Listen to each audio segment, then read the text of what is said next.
Well, thank you so much for taking the time to come on and talk with me about the endowment.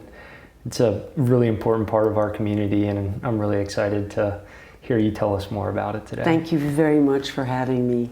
I appreciate being here. And some of the questions I'm going to ask are kind of basic and fundamental, but I think that that's important because even myself, I've been living in Wilmington and,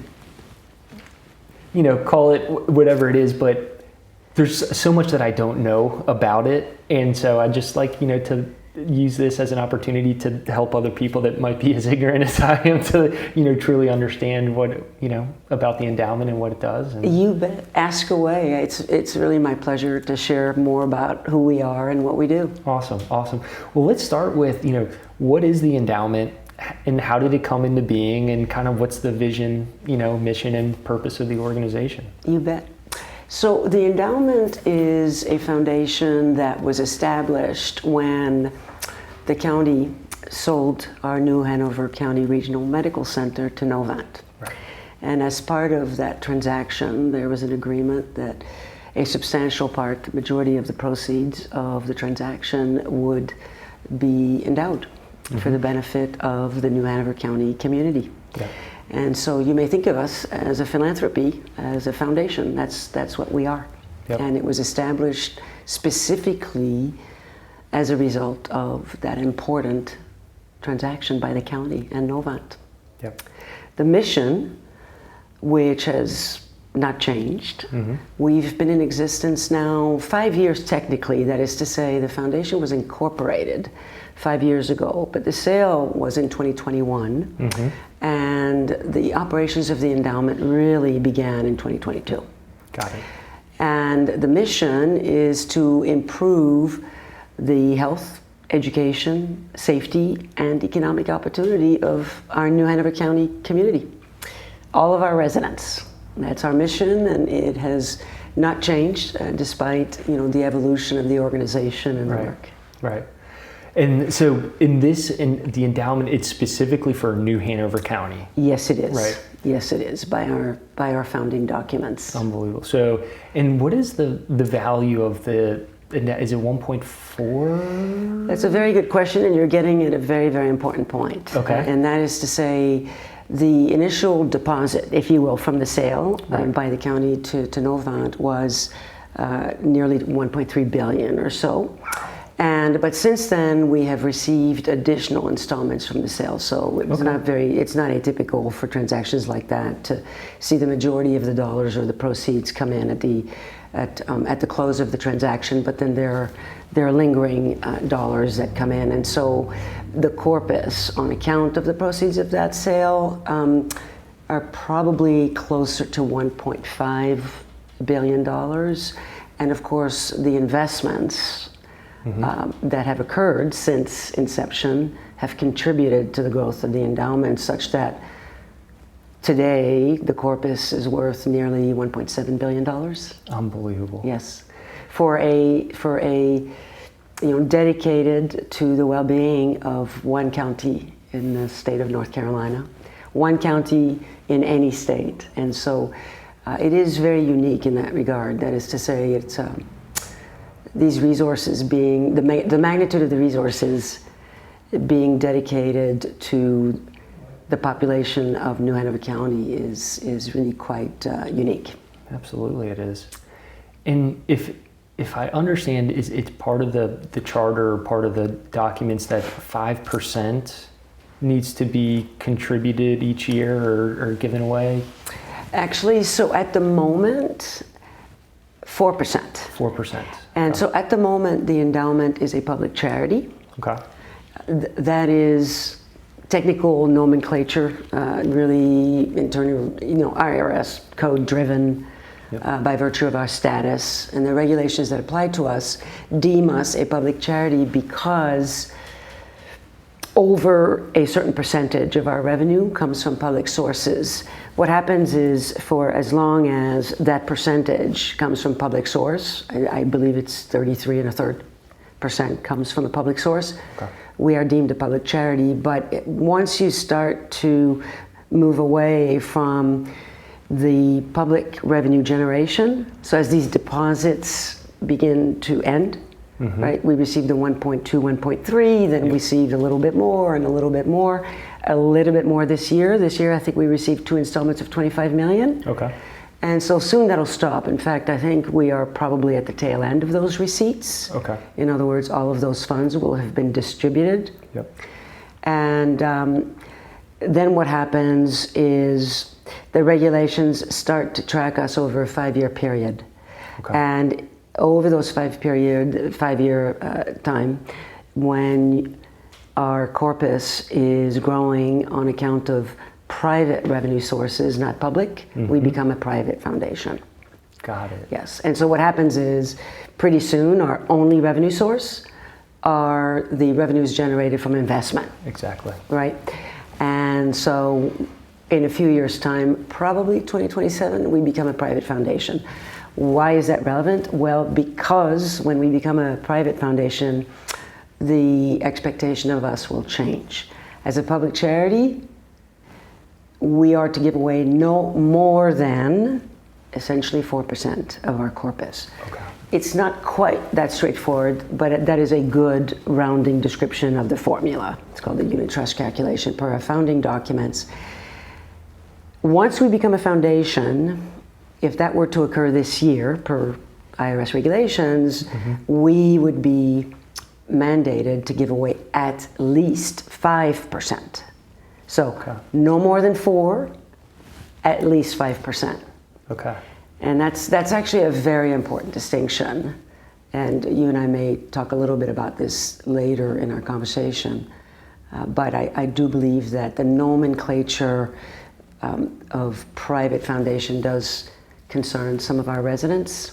Okay. You know, that when they hear that wording, they believe it to mean, or they may believe it to mean, or some may believe it to mean that private interest intervenes, and that's not the case at all. Yeah, well, I think let's talk about that, because I think that's a really important thing. You know, when people hear public, they typically, it's, information is more free-flowing and open to the market, but so becoming a private foundation, I mean, there's still reporting requirements, and there's no lack of transparency per se, right? Not at all. Yeah. So to your point, it's technical nomenclature, and it's not ours by choice. Right. And what is exciting about shifting to private foundation status, and I'll get to your question in a second, but what's exciting about it is that which I mentioned, which we go from a ceiling to a floor. And when you're dealing with a ceiling, for example, we are about to fully obligate our 2025 budget. If something were to occur in, say, November, and by something I mean perhaps a challenge that we could be called upon to help resolve, or an opportunity that we could be called upon, to seed, we could not participate because of that ceiling. Exactly. If we were a private foundation, now we're dealing with that floor, which means if confronted with an exciting opportunity in November, and we've obligated, say, our 5% goal by September, we can still step in and participate. So I think that is an exciting and important detail for us as an operation, and for our community too. As for the construct, everything else remains the same. The mission, our founding documents govern. We are expected to be very transparent, not only by our founding documents, but also by the regulations that apply to us, and quite frankly, by our own choice. I mean, I think it's a good practice, especially being who we are and how we came to be, that we be very transparent. Absolutely. Sharing is more. Absolutely. Yeah, this is really an asset of the community by the community. And so we intend to share a lot, and as often as we can. Good, yeah. I mean, just thinking about the asset and how lucky we are to have something like this in our community, it's remarkable, really. Yeah, there's nothing like it. When you look at the largesse, right, the amount of money that is in the corpus, and the population that we are called upon to serve, there is no parallel, there's no match. So we have it's a responsibility as much as it is an opportunity. Definitely. Yeah. And so up until this morning when you announced more funding, I think, did I see 140 or 150 million has been put back into the community so far? Yes. So add another 20? So we will have invested, we are about to obligate this year in 2025, our grant budget is $55 million. Unbelievable. Yes. And so after this morning's announcement, we have approximately another 10 or 11 million dollars to deploy this year. Okay. At the beginning of the year, so through 2024, we had committed basically about 125 million. Wow. So 125 million at the beginning of the year, add this year's grant budget, and you start to get, you start to understand what we have been able to do in 3-4 years' time. Yeah, absolutely. So what are some of the, the causes, or what are some of the like specific things the endowment really likes to be a part of when looking at different nonprofits or organizations or initiatives within our community? So I mentioned our mission earlier, and not surprisingly, you will recognize the pillars that drive our work. Right. Social health equity, education, community safety, and community development. Yep. So these are, if you will, the containers within which we want to operate, and where we look to support not just our nonprofit organizations. Actually, our founding documents and our charter allows us and permits us and directs us to invest in nonprofit organizations and government agencies, which does also surprise a few of our constituents, but it is well within our mandate to partner with the systems. And in fact, I think that's advantageous and exciting. So now within that, over the years, we're only in our 4th year of grant making. Our first year was 22, so 23, 24, and 25. Yep. And this year, our board led a strategic refresh just to help refine our objectives, be a little bit more specific about how we may partner with our community, the objectives that we want to help accomplish. And so that evolves over time. But essentially, we are looking forward to partnering, and we do partner with our nonprofit organizations, and including our universities and educational institutions. We do invest also in religious institutions, although obviously by our mandates we do not invest in or promote religious education itself. Right. But as you know, many of our religious institutions deliver services and programs that are very important in our community. Yeah. Think of child care or after school care as one example of what our religious partners do that are not necessarily focused on promoting a religion or belief. And then of course our county agencies and our county and our cities. So they are, the panoply of partners that we can work with. And in terms of the work that we seek to promote, anything that has been in alignment with the pillars I mentioned.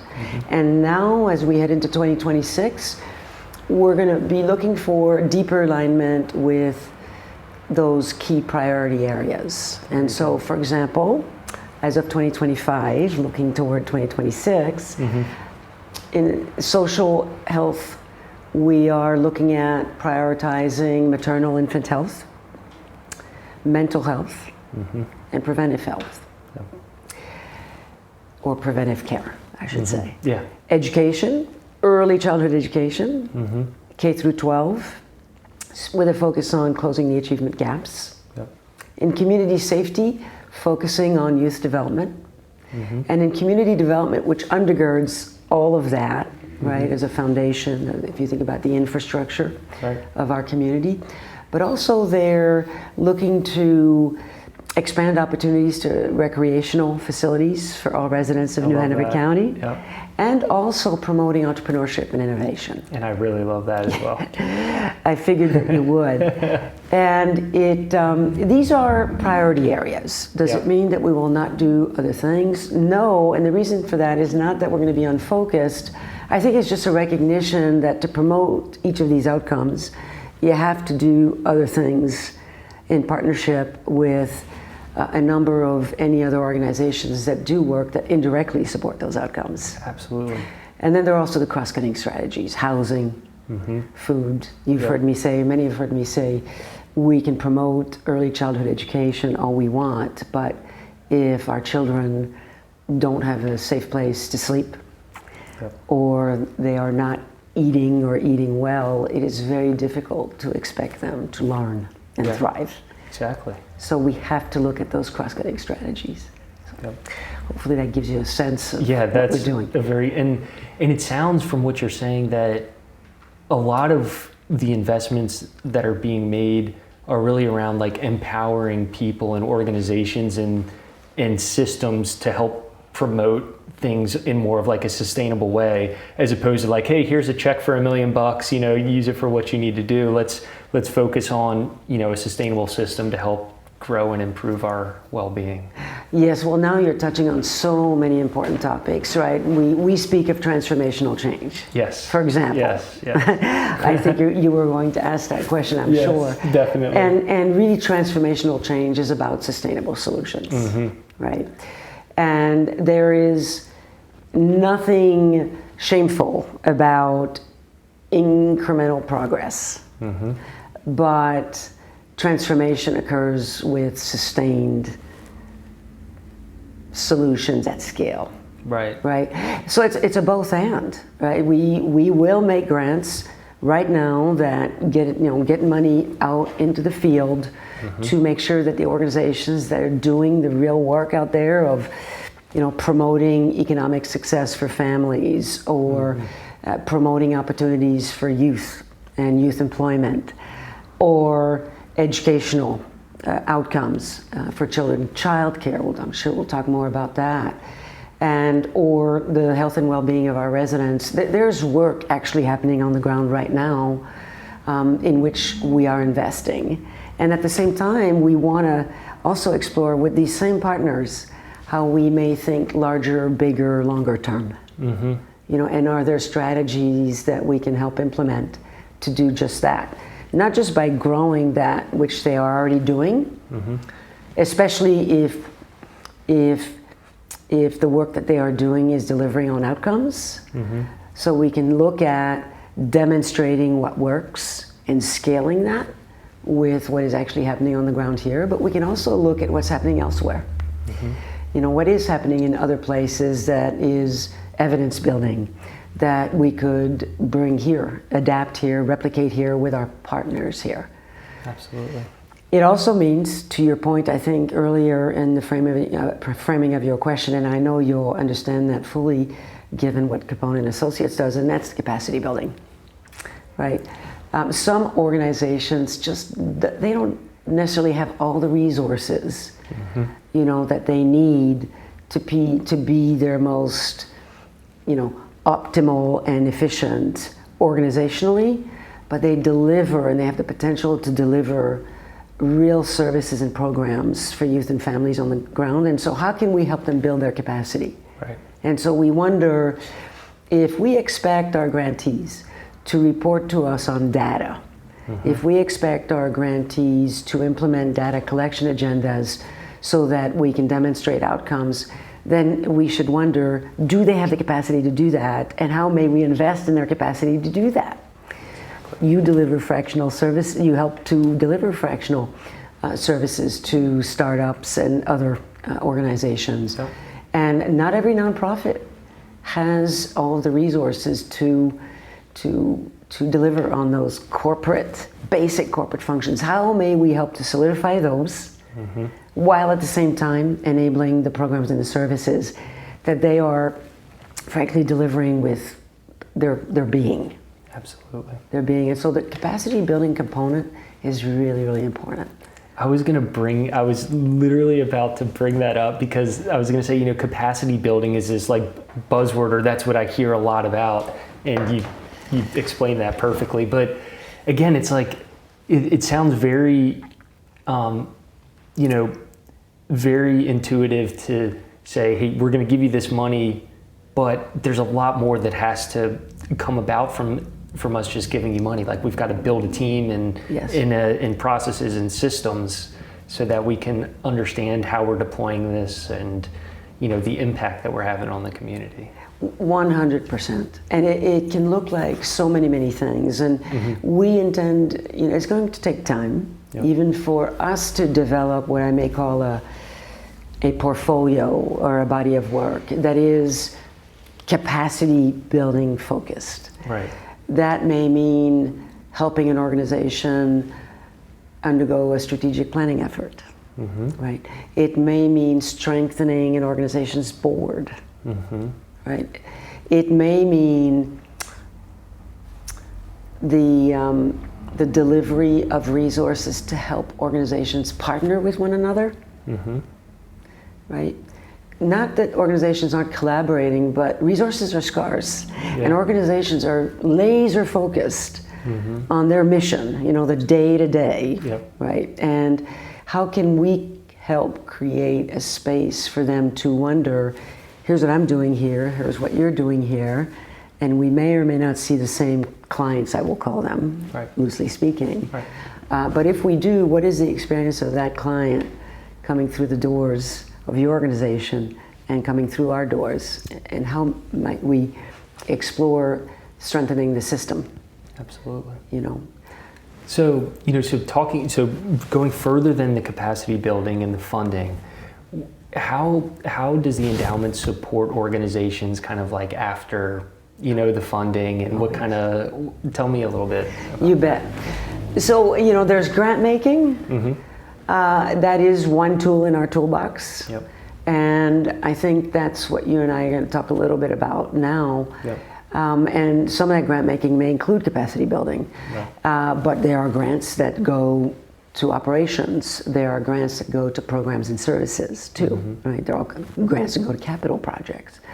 But to your point, what does grant making look like? There are two phases. There are more than two, but pre-award and post-award. Okay. Yep. And not surprisingly, because we are only 4 years old, the first few years of the endowment, we've been what I may call reactive. We have received applications. We have opened a call for applications, right? We have said, here are the organizations that are eligible for a grant from the endowment, and here's our mission. Here are the pillars. And if you see yourself in that mission and you are an eligible organization, apply. Yes. And so we've been receiving applications, and for the first 3 years, in large measure, we've been reacting to those applications, meaning we review those applications and develop a relationship with the applicants. That will continue, but I think we are also at the same time now pivoting to a range of pathways.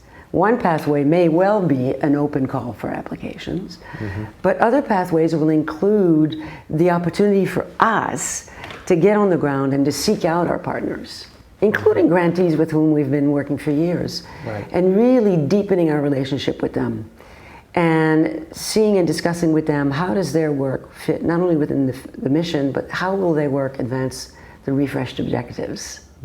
Right? And how can we help collaborate across the system to accelerate those goals?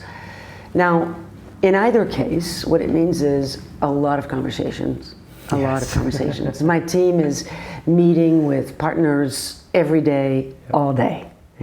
And whether it is about one application or a potential application, it's really about how can we understand the work that you are doing, and how can we help shape an application that will fit within the mission and the refresh of the endowment. So that's conversations, that's design, that's us working together on a grant. And then, of course, we have to do our due diligence. Right? We have to make sure that the applicant or the organization is eligible for a grant, and we have to determine for ourselves, do they have the capacity to receive the grant that we are imagining for them? And if not, how can we build their capacity? Maybe we incorporate in the grant design a capacity building component so that they may do what they would like to do and what we would like to enable them to do. So these are all conversations that happen up until the point that our team then reviews and makes a recommendation to our board. And Chris, that is the way the endowment works. Our grants are recommended by our team. They are approved by our board. They are vetted, fully vetted by our board. Now, assume that our grants are approved and now we have deployed the resources to the grantees. The relationship is just beginning, right? The conversations continue. There's obviously there's a need for, grant monitoring. Our grantees are expected to report to us, and they do report to us at a minimum on a semi-annual basis. But the fact of the matter is, we talk with our grantees monthly, on demand. And by that they need us. We need to be there for them. And sometimes we may discover that the grant is going exactly as we imagined, and sometimes we discover that there may be a need to course correct, and we need to be there. We need to be nimble, and we need to consult, and we need to support, because the work that our grantees are doing is not easy work by definition. Absolutely. So we have to be there for them, and so the work continues, and it is as much about our expectation of them that they should tell us how it's going, and that yes, they are spending our money in the manner in which the grant agreement expects them to. But it's also about what are the outcomes, and are there early signs of progress, or are there early signs of challenges that we may help to resolve. And so the relationship, it's just longitudinal relationship building. Yeah, I like that term, longitudinal relationship building. Yeah, I mean, with every, this year, $55 million. Yep. With every $55 million of grants we deploy, we gain $55 million worth of reporting, monitoring, cultivating, discovering, strengthening, right? Because that work will inform what we do next year and the following year and so forth. So it sounds like there's almost a relationship in which we're treating these organizations like they're our customers in effect, and we want, for the greater good of everybody is for everybody to be successful. And then the aspect of continuous improvement and learning, and maybe how all of that kind of aligns with long-term transformational change. 100%. Are they our clients, our customers, our partners? I think it's all of the above. Yeah. When I think of our operations and when I think about operational excellence, that does include impact, right? And good grant making. Yep. But it also includes customer satisfaction. Absolutely. And customer satisfaction is about the experience of our grantees and our partners in working with us. So there's that. And then there's continuous improvement in that. And there's continuous improvement in grant making. That's right. And, I'm sure. And there's continuous improvement in the work that our grantees do. And so how do that's the opportunity for us. We have an opportunity to invest in all of that. Definitely. So on the discussion of continuous improvement, what have been some of the biggest challenges over the history of the endowment, being born and growing to, it's a 4-year-old organization. Can you give us a little overview on that process? Yes, well, first let me acknowledge that I have been at the endowment since the end of January. Right. And I joined the endowment as VP of Programs and Grants. Okay. That being said, I have discovered quite a lot since I have been at the endowment, and I've gotten to know my team, and I've dug into the history, and I can say with assurance that challenge number one is to hit the ground running, as I'm sure we were expected to do. Right. Right. There is a sale of a hospital. an asset that was important to our community. Billions of dollars are now in a fund that is dedicated to that community. And I am reasonably certain that from day one there was an impatience, right? An impatience to deploy those funds in the manner in which they were intended to be deployed, within the guardrails, right? Within the limits, including the 4% in our case. So challenge number one is how do you stand that up with alacrity, right? And how do you do it well? I can only imagine what that was like. And in retrospect, as I look, and by the way, I've looked at every grant we have made. I have categorized them with the help of my team across our pillars, and we've done some research and impact analysis. And what we've discovered is that, notwithstanding the rapid pace with which the team impressively deployed money in that first year, we have a pretty good comprehension of the impact that has had. Are we able to show outcomes? In other words, by example, grade level reading proficiency increased by 2 points? No. To do that, we need longitudinal, right? We need more time. But are we able to show how those grants impacted organizations, families, children, program services? Yes. Right. So I really admire the team that was charged with getting all that off the ground, getting it all started. You have to quickly develop policies. You have to develop infrastructure. You have to be judicious. After all, you are the stewards of this money, and you are expected to do the work well. So I am certain that was obviously a challenge. Gotta be. And then with that challenge is the ongoing challenge of perfecting that, right, year after year. And so that's a challenge for anyone. And I think now the challenges continue. There are many, and they range. For example, I do think the impatience will continue. I am a very impatient person as well, and I would love to be very specific in the outcomes that we're able to promote. But here again, to really show how some of our really most exciting grants will deliver on outcomes, we need more time.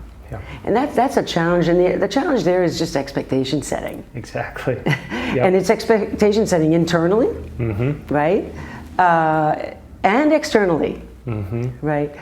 And then it's that said, I will also say, deploying $55 million worth into a community of 300,000 people is a challenge all unto itself. And there are two sides to the coin. On the one hand, there may not be enough to go everywhere people would like to see our dollars going, but on the other hand, there is ample. And so how to be discerning and how to be a good judge of what constitutes a responsible strategic investment, and creating lanes for everyone to belong. That's another challenge. Making sure that our entire community sees itself in our strategic plan. Where do I fit as an organization? Creating pathways for essentially every eligible organization to have an opportunity to speak with us, to meet with us, to apply for a grant, while at the same time aiming big. It's all a balance. But given our mandate and given the largest of our resources, I think we can do all of that. So balancing, the high urgency needs of what we perceive as the most important things that need to get done in our community. So how do we go about level setting those expectations that yes, this takes time and where things are happening? How can we do that? Communication is very important. I think so. And expectation setting. And in communication, I also mean the willingness to talk about the necessity of putting food on the table, right? And so what are those things that we can fund right here, right now, that we know will make a difference among our families, while at the same time thinking a little bit more long-term or strategically? What research do we need to do to develop our strategies, right? And how do we partner with organizations to help us shape those strategies and implement them? It's a both and. Absolutely. It's short term and it's long term. And I think that is the opportunity of the endowment. Other foundations may not have that luxury, if only because of the nature of their resources. They may only be able to say, let's focus on the short term. And other philanthropies really focus on that systems change, that transformation that takes multiple years or that requires evidence building. Absolutely. And I think we can do all of that. That's the challenge, and organizing that. And organizing all of that, because there's so many stakeholders and so many, critics, I'm sure, and so many, and so many people involved. But like you said, trying to let's take some of the low-hanging fruit. These are some things we can do immediately to address problems and issues that are going to have an immediate impact. So we're, getting some progress there at the same time of laying the groundwork for some of that longer term change. Well, what I call it is, you might invest in an initiative to put food on the table for families. Right? At the same time, though, and this is where now when you're thinking transformational, you also invest and begin to wonder and explore how we may shift the conditions that lead to the need to help put food on the table. And that's what I mean, doing both of those things, helping to put food on the table today for the children of New Hanover County and their families, while at the same time investing in the underlying conditions that create that challenge and finding sustainable solutions to prevent those or to change them. I like to call that like the root cause, right? So, a symptom or a result is that a family is hungry, right? But digging down deeper, it's why. Why are they hungry? Okay, this happened. Well, why did that happen? And getting down to the root cause, and then investing in those things that will ultimately, it's what we do with small business as well, right? It's like, hey, we're cash flow is really low, and it could be tough to make payroll. It's like, well, why? What's happening? What's going on? And we dig deep until we figure out, okay, well, this was an issue. We need to come up with a sustainable solution so that it doesn't happen again. That's exactly right. That's exactly right. So what would you say some of the biggest accomplishments have been for the endowment? I'd say this year, but maybe in the bigger picture as well. For this year, I would say, obviously, obligating another $55 million out the door, by the end of October, or just about, I think is a huge accomplishment. I'm very proud of our team for that, and I because I know all the work that goes into it. I do think also, the strategic refresh was important. Tell me a little bit more about that process. You bet. So it was a board-led process. Staff, of course, was involved and in a consultative and supportive way. And essentially, the process included consultation not only with staff but also partners on the ground. And including members of our Community Advisory Council, our board, of course, our partners, our grantees, but also some experts from elsewhere, some data. And so when we look at each pillar, a curiosity around, all right, what's our bold goal?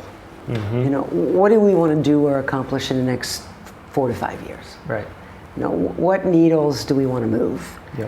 And so just taking a look at what's happening elsewhere, the data elsewhere, the possibilities, and being informed by all of that, and That process took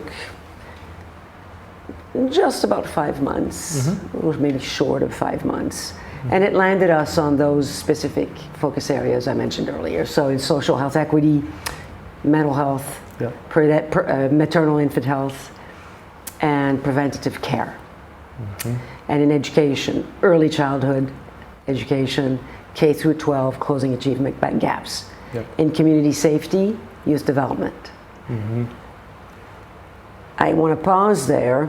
Our board was very deliberate. We all were very deliberate in approaching community safety from an asset-based perspective. That is not to say that we don't recognize that we do need to address conditions of violence or aggression, you know, which may impair youth development and trauma. Here again is another manifestation of what I shared earlier, but we as a community can try to provide our youth, older youth, young adults, with as many opportunities to socialize and to play and to explore and to discover. But if they go home to conditions that are not optimal for learning or that are trauma-inducing, there is very little, you know, that a good youth development program can do to help youth in those conditions thrive. So we absolutely have to look at those conditions and see how we may help to prevent those. Exactly. Right, and to treat them, right? So, but nevertheless, youth, and really there, one of the most important aspects of that work focuses on youth 16 to 24 and making sure that they don't disconnect from work, from school, from families, from communities. Because that disconnect is very perilous. Definitely. And that leads to a community that may not be safe for them. Right? And so it's about community resilience. And then in community development, you know, we speak of economic vitality, but there we chose to focus, our board landed on, I mentioned recreational facilities and opportunities and innovation and entrepreneurship. Not to say that we will not focus on housing, right? Not to say that we won't focus on workforce development. We must, right? Tell me a little bit more about the innovation and entrepreneurship. Yes. How does the endowment envision practically supporting in that pillar or that group? Well, stay tuned. A first step across our pillars, not exclusively, you'll be happy, but it goes to what I mentioned earlier, some immediate work that we can do, and then some longer strategy development work that may require some research. So for example, we are about to announce, so I'll mention it first. You may have seen public requests for proposals to solicit proposals from consultants qualified and prepared to conduct a comprehensive landscape assessment in New Hanover County of recreational facilities. Right? What do we have? What don't we have? And of what we have, who is utilizing and who is not? And what are the barriers? Learning those and learning about network and learning about those, the gaps and the assets and mapping those will help inform our grant making and our strategies. That is work that we felt we needed to do. By the way, we are about to announce the process has taken its course. We received 8 proposals. And we have selected the consultant, and we hope that the work will begin in October. Fantastic. And by the way, that work will include consultation with community, including our youth.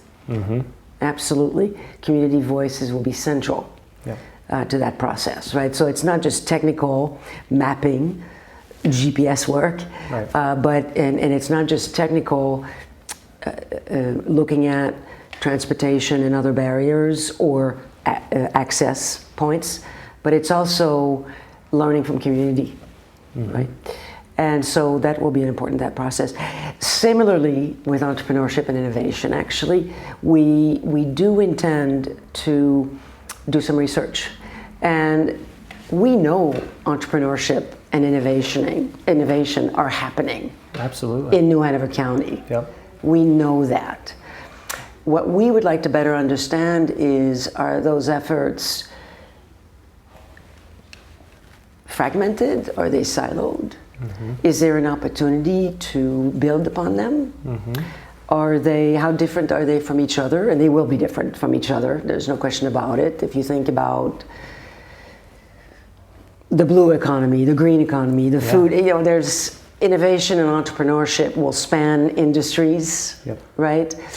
And so it's this work will help us understand what is currently underway in New Hanover County. This work will help us understand access to capital. Right? For those who are entrepreneurs and innovators, what are the capital sources and how accessible are they? Mm-hmm. Understanding that, and then looking at and benchmarking models elsewhere that are serving as productive, successful hubs. And so just doing a little bit of that work before we invest in what could be infrastructure to centralize or help centralize or build on what is already happening. I'm very glad to hear that. Taking the time to truly understand the current situation, the current state, where we are, and aligning that with where we want to go, and then it's kind of working backwards a little bit to fill the gaps. And understanding what our entrepreneurs now, it's not as if we're going to suddenly create entrepreneurship, right? Yeah. We have entrepreneurs and innovators, but what's missing? Exactly. Really understanding that. We know there's work happening, the community college, right? UNCW, right? Marine sciences, absolutely. Right? And then the local organizations, and then local organizations that we know of, that be they Genesis or the Small Business Development Fund or Channel or you name them, right? Exactly. MIE or it's. What are they doing, and understanding all of that, and who's connecting to those efforts and who's not, right? And then the individuals themselves. I am reasonably certain that we have plenty of individuals who are at it on their own, right?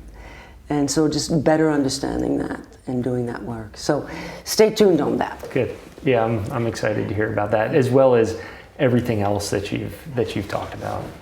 It's really a recognition of, we know there's huge opportunity in New Hanover County. I mean, Wilmington is known, it's written about. My friends in other states are paying attention. Yeah. We know there's a lot of it happening here, so we are wondering, how may we help? Absolutely. And to help, we have to do a little bit more homework. Yep. No, that's the right way to do it.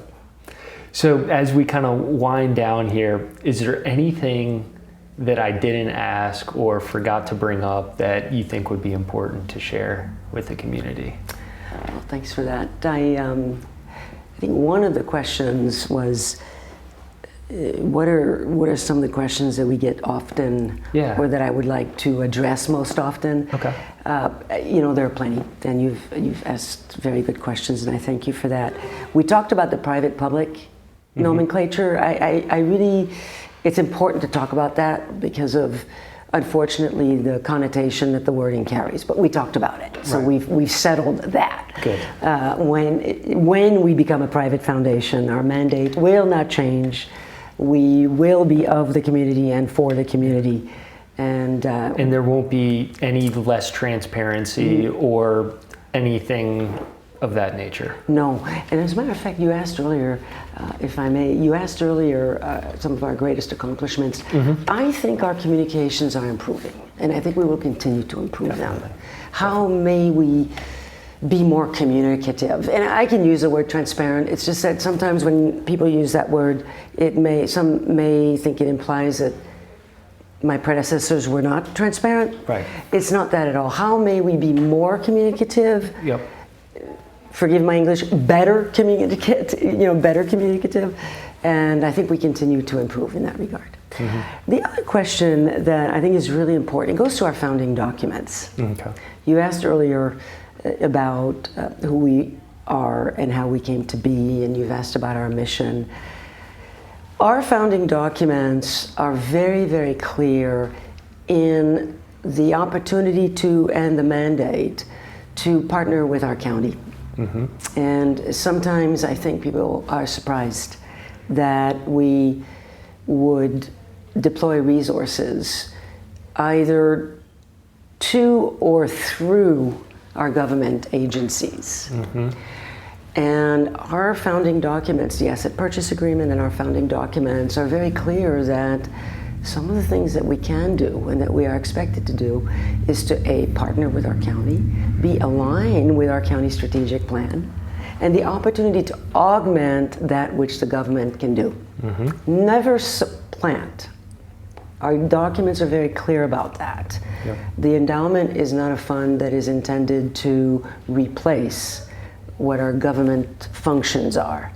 But the endowment is a fund that can help augment or supplement that which our government services provide. And I think that's, I have said since, even as vice president and since serving in my role as interim, I say as often as I can that we have to partner with our systems. We have to partner with our county and our city and our school system. If we want, for example, as a bold goal, New Hanover County Schools to be the #1 district in the state, well, we must partner with them. Right? It is not possible to help achieve that goal without partnering with our public school partners, right? And the same with the county. I think the county, at the end of the day, our government drives the majority of the resources, right? And they're going to be an important partner for us. And so I think reinforcing that is important, and beyond accepting it, but welcoming it and embracing it and looking for opportunities to do that well. So I thought of one last question that I'd like to ask. Being, the CEO of a large organization that impacts so many people and has so many different things going on, what keeps you up at night, or what are the things that really, you worry about the most, I'd say? Well, being in my position is a huge privilege. It's also an enormous responsibility. Absolutely. And when you're stewarding such resources, it's you're accountable for them, and you are called upon to serve a community. This is not a private purpose. It's very public. And we are resolved to do our work well. And so for me, what keeps me up at night, are we doing it as well as we could be? Thank you for sharing that. You're welcome. Thank you for asking. And thank you for the service that you've provided to our community, and just thinking that you've only been with the endowment for going on 10 months now. It's impressive how well you were able to articulate everything, and I learned a lot today. Thank you very much. And happy to talk again. Yeah, to have someone like you sitting in the room on this podcast is really cool, I gotta say. So well, thank you. Thank you so much, Sophie. Appreciate it. Thank you for having me.